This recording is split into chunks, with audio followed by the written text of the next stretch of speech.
visited this place at 4:30 in the morning and found these people sleeping on the sidewalk because their houses had been swept away by a recent flood. They are requesting, our children are not studying. Can you do some help for them? Their what? Get some education. Oh, education. Yes. They didn't ask for money. They asked for an education for their children. How can you say no? We had to do something.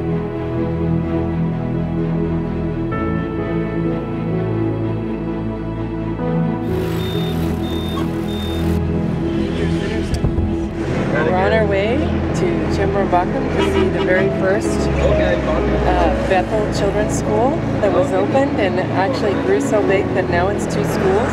When we first opened that school, there were about 65 children coming and only about 12 of them can read or write at all. The children in this area were getting 1 meal a day, so we started giving them 2 meals a day because of the school, and they're a lot healthier that way, and therefore able to learn more. They've done studies and found that undernourished children can't learn. Their brains stop working, so I'm just thankful that we can give them this opportunity and give them the tutoring that they need, and also the spiritual worship time and the free meal. There are many requests for schools like this in other areas of India, in other areas of South India, and then in other areas in Mumbai and farther north. And with only one of our Bethel schools actually being well funded, we haven't opened any new ones lately. We have to just tell people, I'm sorry. 1/3 of the entire world's poor live in India, and 42% of the Indian population falls below the poverty line of living on $1.25 a day. Where are you, darling? At the JFA School, one of them.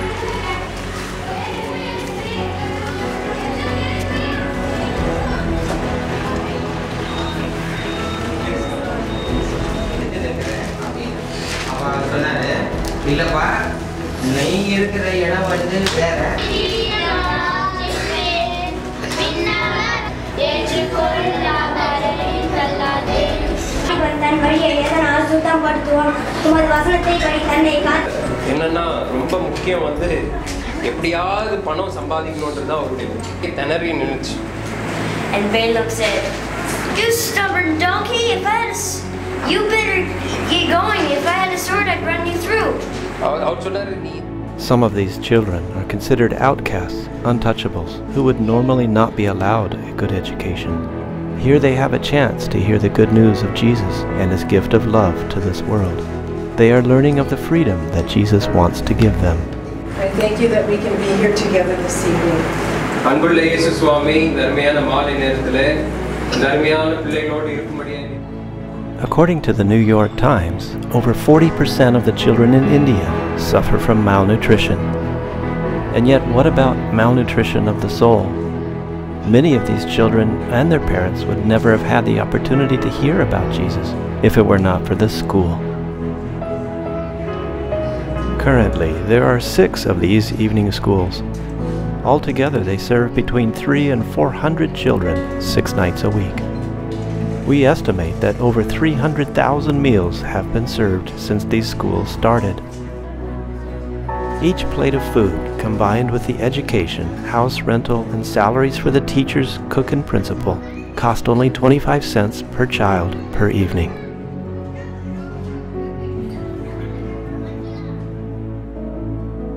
Tonight we've been invited to visit the family of a former student who was tragically killed in a freak accident. This is her daughter, only daughter, and this is her husband. He is even now fully drunk. I'm ready. And it happened right in front of that highway hotel. Even there. So, அவன் அப்படியே ஓரத்திலே கடந்துட்டான். சைக்கிள்ல வச்சிட்டு நின்னு tea வாங்குறதுக்கு வந்தவனே அப்படியே puncture ஆயிட்டுதோ காத்து எரிஞ்சு தெரியல அப்படியே விட்டுச்சு. Oh, he was standing in the side of the street, the road, but they don't know whether that vehicle ran out of air, tire, flat tire or something, but it came and pulled him and threw him.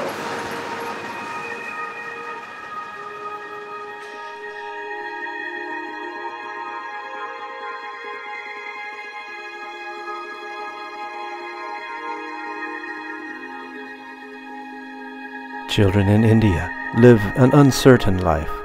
The time God has given us to reach out to them is now.